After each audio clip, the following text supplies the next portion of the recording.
Hello and welcome to Historical. I am your host, Peter Roberts. At Historical, we think your stories are historical. History is a story of you, and they deserve to be recorded and shared.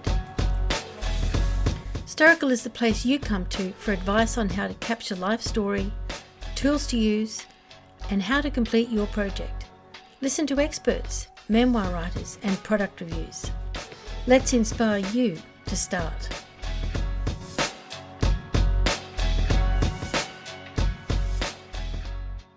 Hello and welcome to episode 17 of Historical. Today I speak with Libby Atwater, who was a journalist, then a personal historian, and she is a writer of her own memoirs. But Libby got into personal history when she was asked to record a life history of a friend. Libby tells us her clients were people from all walks of life and achieved different things through their careers. Libby shares with us how she helped them recall their memories. And those same techniques helped Libby when she started to write her life story. She's already up to a sequel, but she tells us what kind of barriers she had to face when writing her life memoir. Libby tells us why she hires a graphic artist and a book layout designer when she's publishing her books. She also talks about ebooks and print on demand. Listen as Libby gives us advice on how she would help people get started writing their personal history. Okay, let's get started. Welcome Libby Atwater to Historical. Thank you. It's lovely to be here with you. Great. Can you tell us how you first became interested in life story? I've always loved people's stories. When I was a child, I would sit and listen to the grown-ups talking and be fascinated by it. When I was a teenager, I would visit my best friend's house and her grandparents were there, and I'd sit and listen to their stories.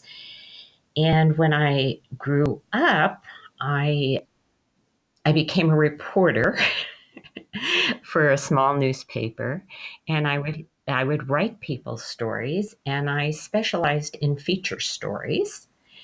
And one day, a friend said to me, "I know a family who would like a book, and since you write for the local newspaper, perhaps you'd like to talk to them." That was my first personal history. These people were absolutely fascinating, and they told the story of how the husband developed a business during World War II after he was drafted into the United States Army. From there, after he got out of the Army, he built a whole frozen foods business that turned into a multi-million-dollar empire. It had 4 children, and I think 3 of the 4 went into similar businesses as a result of this man starting a business. And I found the work so much fun to hear their stories that I wanted to gather other stories. And I didn't know how to go out and get clients. I also didn't know how to find a publisher. Ellie Kahn directed me to someone. Mm-hmm. Now I've turned to self-publishing. I have a group that I use, when I need help with publishing. And now there are so many more options for publishing. When I started, it was 1997, and there weren't a lot of people doing small book runs of 25 or 30 books. Yes, I think print on demand, the whole industry has changed. It's changed the capacity for people just to print 1 or 2 or 10 or 20 books, hasn't it? Definitely. And I've noticed that a lot of the POD companies are now consolidating and working together. It's a lot easier to do POD than it was then. Mm. So basically that's when you went into the life story profession and you became a personal historian, helping people write their stories. Yes. For those who approached me who didn't have the budget for a full book and who had interesting stories or wanted to preserve memories, we did oral histories. In those days, I recorded them on audio tape. Some took them and then added pictures and started to build websites using the audio and took it from there. So I tried to offer options that were affordable to a range of people. And who were your clients when you were a personal historian? Who were my clients? Well, one of my most memorable clients was a nurse who called me up, and she said, I've survived 3 husbands and I've had an interesting life, and I think you should tell my story. I went and met with her, and she did not have a lot of money, but she was so full of life and so interesting that I said, I have to work with you. And I made it work. And we told her story and we became friends. Her name was Willa DeLay. We kept the friendship up for many years until she passed in 2014 in her 90s. She was one of my clients. This couple that I told you about, where I went and interviewed them, they were from a small town nearby me, and he was a well-known attorney who had served on the city council and been a mayor. He had a very interesting childhood. I can't say the details of his life because I have confidentiality agreements with this family. His father was a renowned architect, and then the wife came from a very interesting family in New York. And they somehow were introduced by mutual friends in California and hit it off. And their stories together are amazing. Well, he sadly passed after 5 weeks of interviews. I spent 25 hours with him in 5 weeks. And Oh, wow. That's a long time. I was going to ask you how long projects take, but that sounds like a long project. it was a long project. And after he passed, we set it aside for about half a year. And then his widow and I worked together. And when we finished his book, she approached me a few years later and we did her book. And she's the 90-year-old who I had lunch with last week, who is just lovely and still full of life. I've had clients like that. I've had clients, the former president of a record company. I've had local characters. There was this one gentleman whose oral history I recorded. He was a school teacher who he liked to record the histories of people in the city of Ventura, and he recorded 125 interviews. He had no training in it. Wow. Well, he liked to get the history, but I also think he liked to be on camera. He did videos. Right. Most of my clients, they were from all walks of life. So you had a variety of clients, and they all had, I imagine, fairly different stories to tell with different size projects. How did you help people remember the details of their life? How did you get them talking about certain aspects that they wanted included in the memoir? I have a regular list of questions, the basics, where and when were you born, etc. I used to ask them about their careers. I would ask them to get out photo albums, look at pictures, talk about turning points or pivotal moments in their lives. Sometimes music. I would ask them their favorite songs, most exciting experiences, lessons learned, those types of things. I would use story starters or memory joggers to try and jog their memories. For men, it might have been their favorite car, their best position in business, their favorite dog or favorite sport. Whereas with women, it might be more about children, home, family. This 90-year-old woman who was one of my favorites got a master's degree in physiology at Stanford University at a time when it was in the 40s, when women weren't getting master's degrees. They were, settling down and getting married.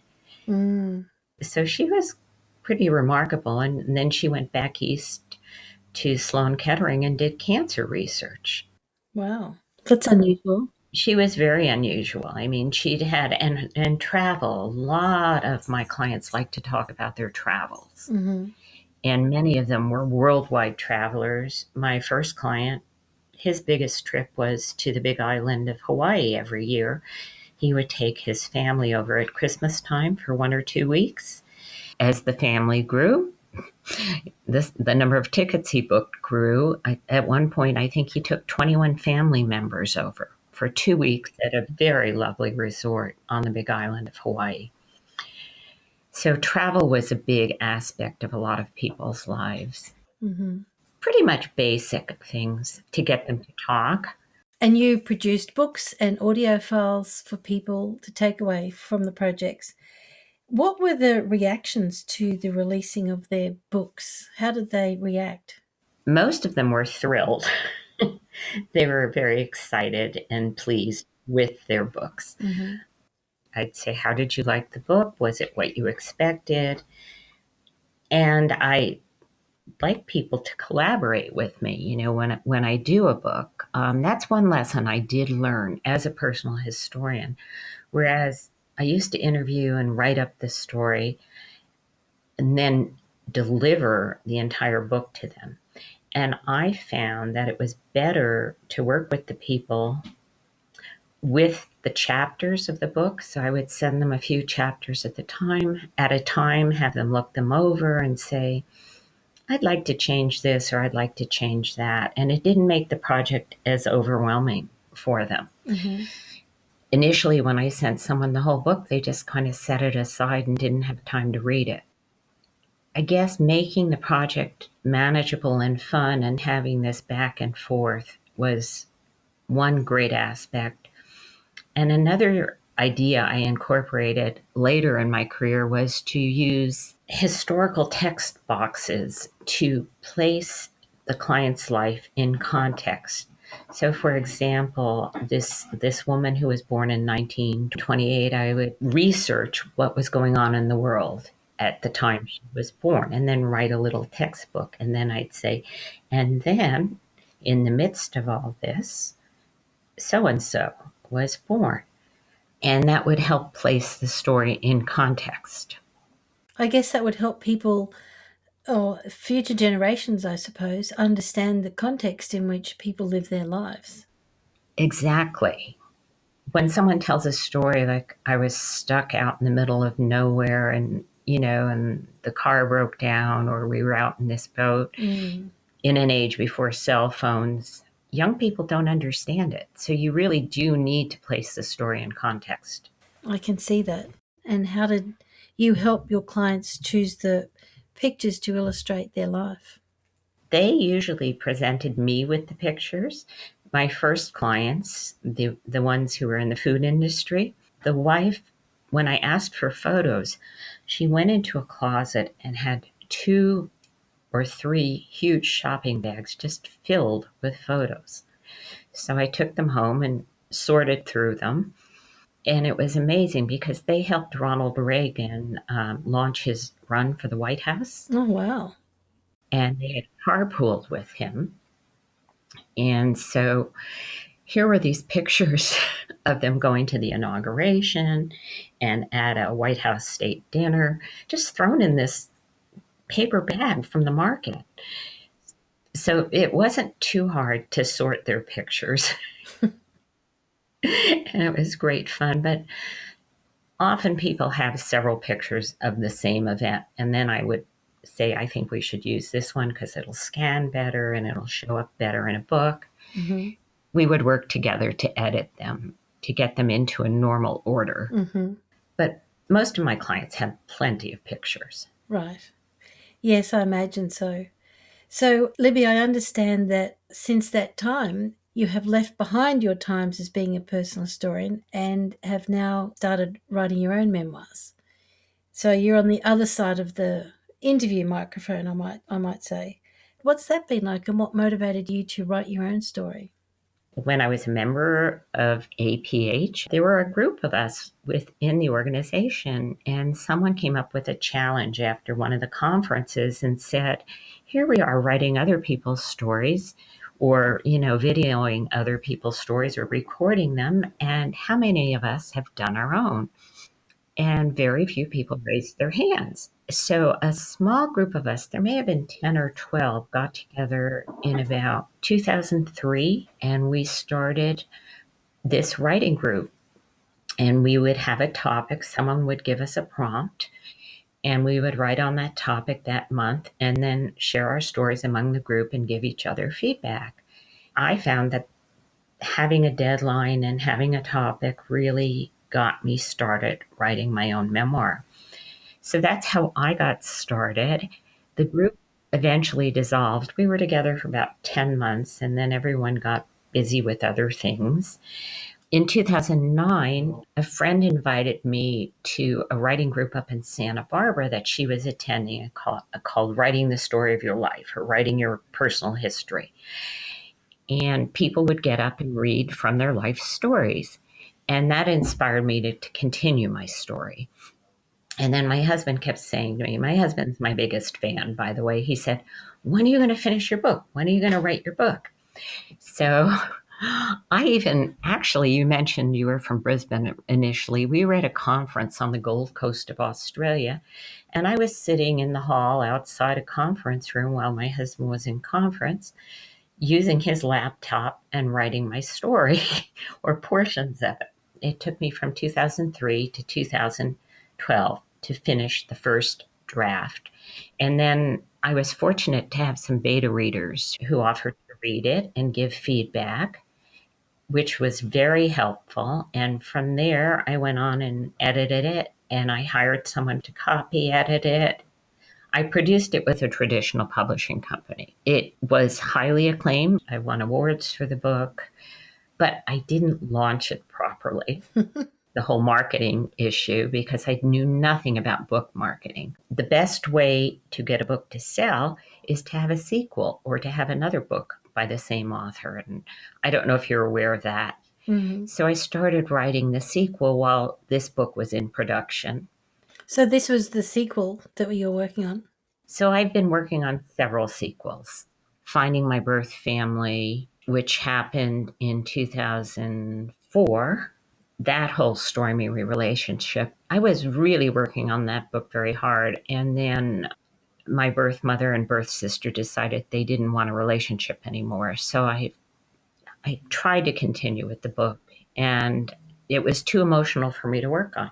Consequently, I have to get back to work on that book. I think I'm ready to. It's been 2 years since that happened. I think what I'm going to do is fictionalize a lot of it. Wow. I know. Let's talk about your first book, and that's called What Lies Within. And it's based on the Ralph Waldo Emerson quote, what lies behind us and what lies before us are simple matters compared to what lies within us. When what lies within us is allowed to come out into the world, miracles happen. Oh, that's profound. So what was it like writing your own story without someone like you interviewing? You had to sit and write it yourself, right? Yes, I had to remember. Fortunately, I've been blessed with a very good memory. Mm-hmm. So I remembered pivotal points. I used the same techniques I did with my clients, pivotal points in my childhood, pivotal points in my life, some of which were very life shattering or difficult to tell. And I made lists, and I worked on the chapters at random. I did not work in chronological order. I would write what was on my mind that day, which when I had to go back, made it a little difficult to edit because I found redundancies in the manuscript, but my beta readers caught those also. And you said it took you several years to write your book, right? I imagine it was a little tricky to get done all on your own. It was very tricky. Plus, I was working on client projects at the time to try and bring in some income. So my book was the last. It's like the cobbler's children have shoes that need repairing. Right. My book came in last, and that's one reason I think I was ready to leave personal history so that I could put my books first. So it sounds like it was a very personal book. It is a very personal book. Is it available on Amazon? I think it's available on Amazon as an ebook. I believe so. We'll post a link to it on the show notes page. So what special challenges did you have writing your book, What Lies Within? Well, the subject matter it deals with was the dissolution of my nuclear family. So the challenge I had was writing about the individual people. One of them was the sister I grew up with, who was also adopted. Mm-hmm. And we had this, I guess, a typical sisterly relationship. It was a love hate relationship, although she had more than her share of problems. And writing about them was difficult. And then I was also worried that if she ever read the book, she would either sue me or be very angry with me. I don't think that's the case. I haven't seen her in almost 40 years. So Wow.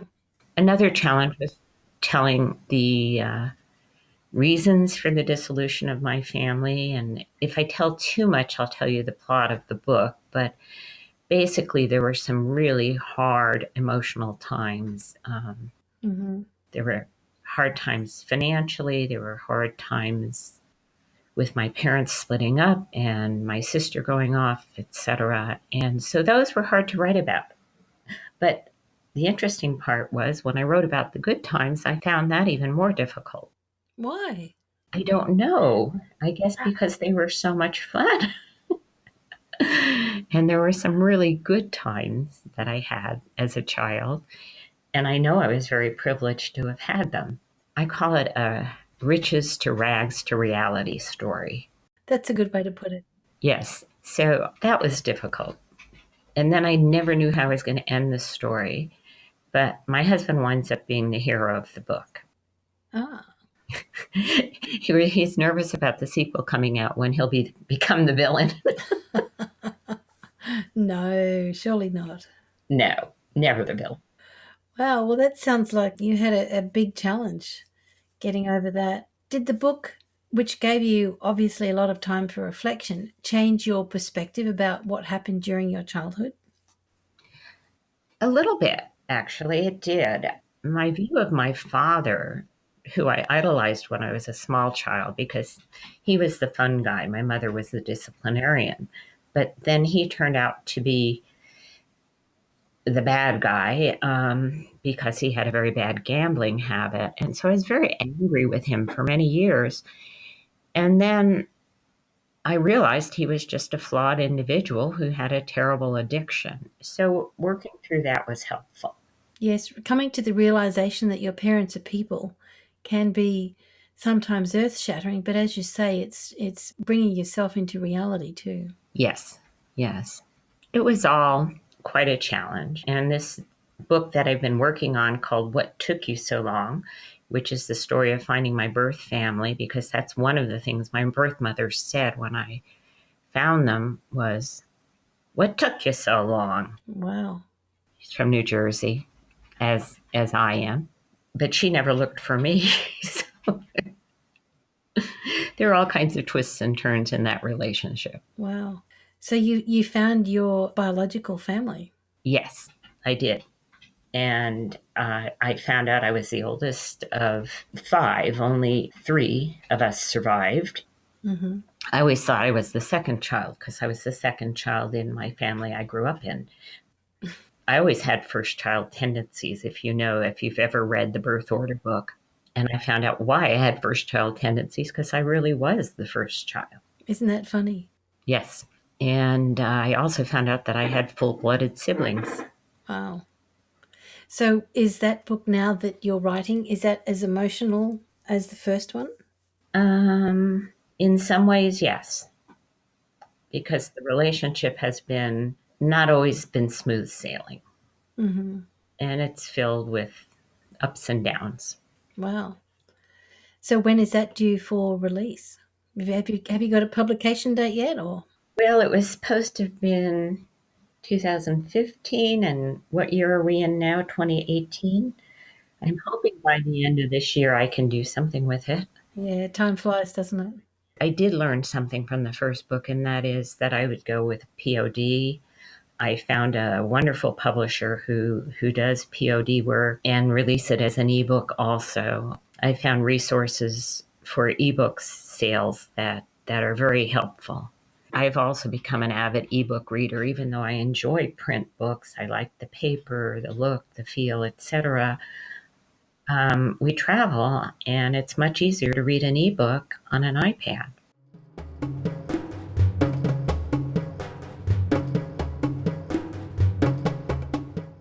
So, what kind of advice would you give people who are interested in writing some or all of their life story, but they haven't started yet?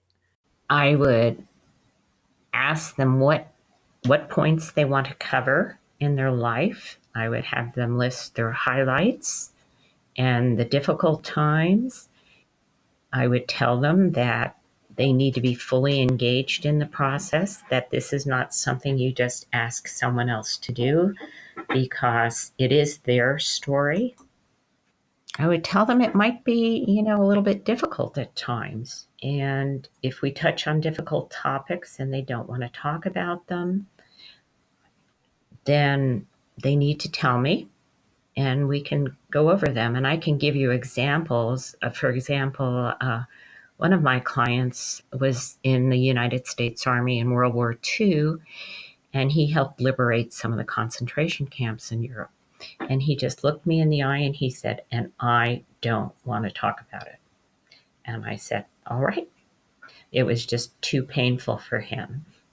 Another client, interestingly enough, as an attorney, he had an experience where one of his law partners was killed in a plane crash along with his 3 children. He was telling me his list of law partners, and he said, "First I had this one, and then I had this one, and then I had this one, but he was killed in a plane crash." And then he went on, "And then I had this one." And I said, "Well, let's go back and talk about that." And that turned out to be the subject of our conversation that day. And he actually wanted to talk about it, but he was handing me a laundry list. So they have to be prepared to be poked a little. Maybe you'd like to talk about this a little bit more. Let's go back and talk about it. They just have to be prepared to open up.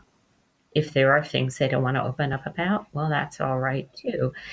And off the record, you might convince them that that is a pivotal point in their life and they should share it. Some clients want to sell their books. Most clients just want the books for their families. And so it really depends on what they want their families to know about them. So, are you saying that it's easier for someone to write a memoir with the aid of a personal historian? Definitely.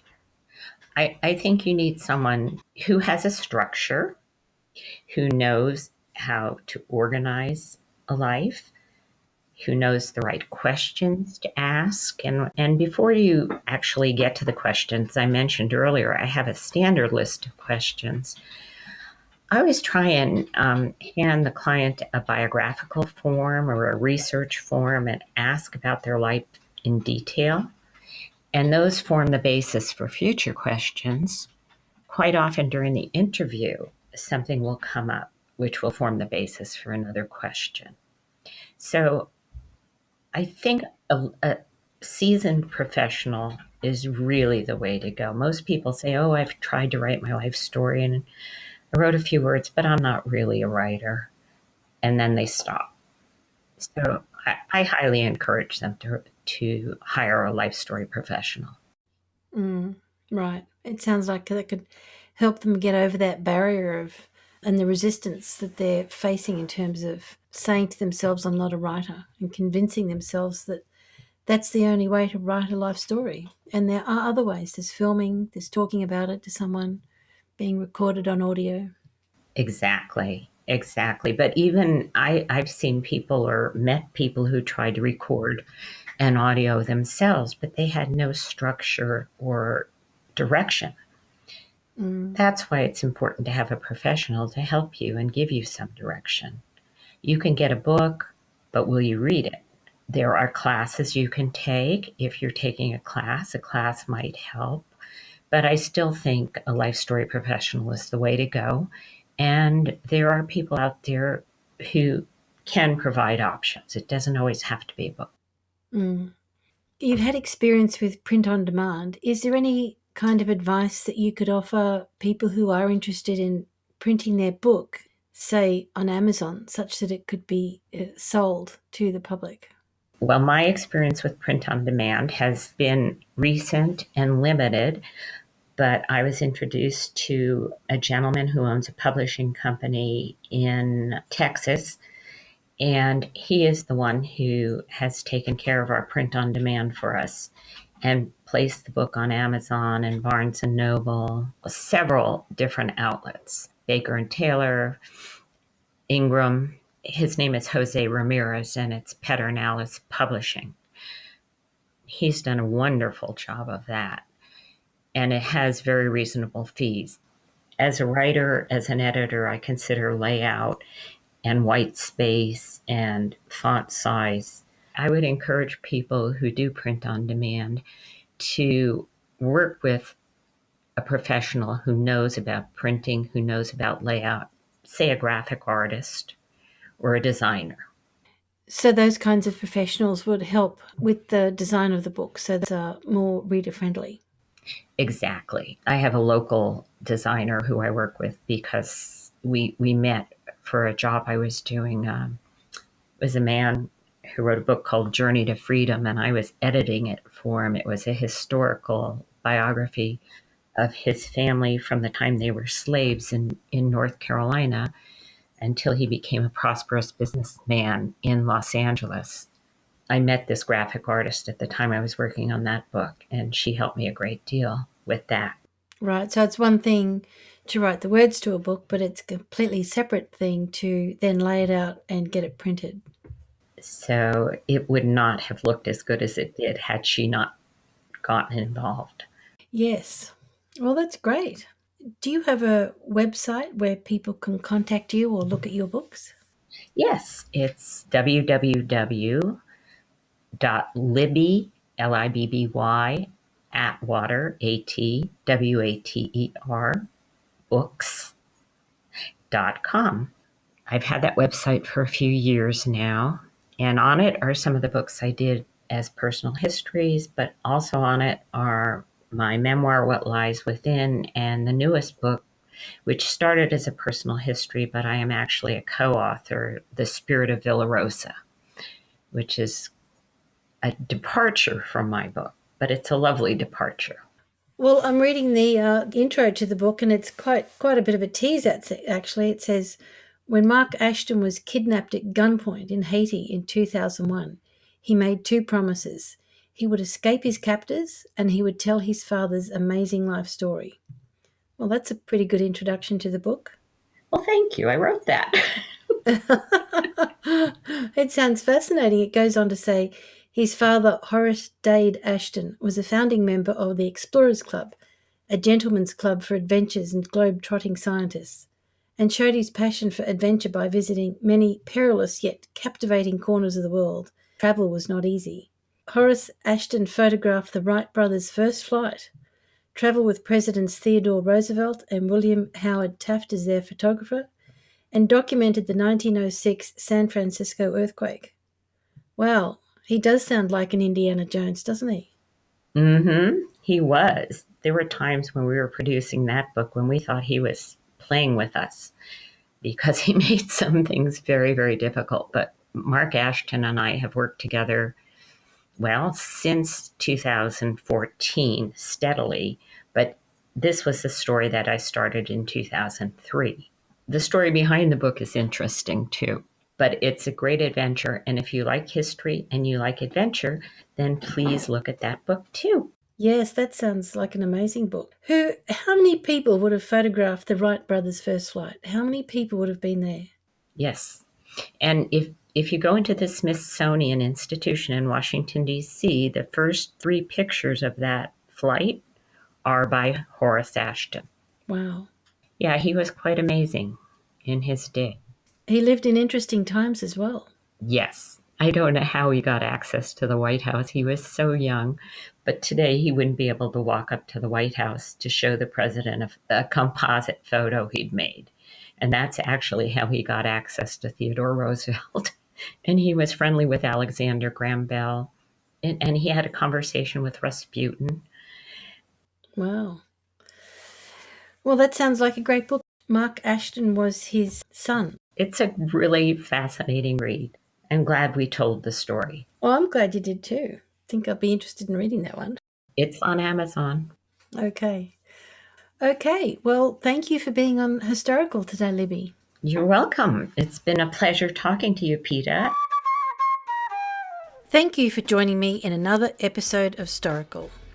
Feel free to let me know how you like Historical, either on iTunes or where you get your podcasts. Or you can email me, Peter, P-E-T-A, at Storycal, STORYICAL.com. Never miss an episode by joining us at our website, storycal.com.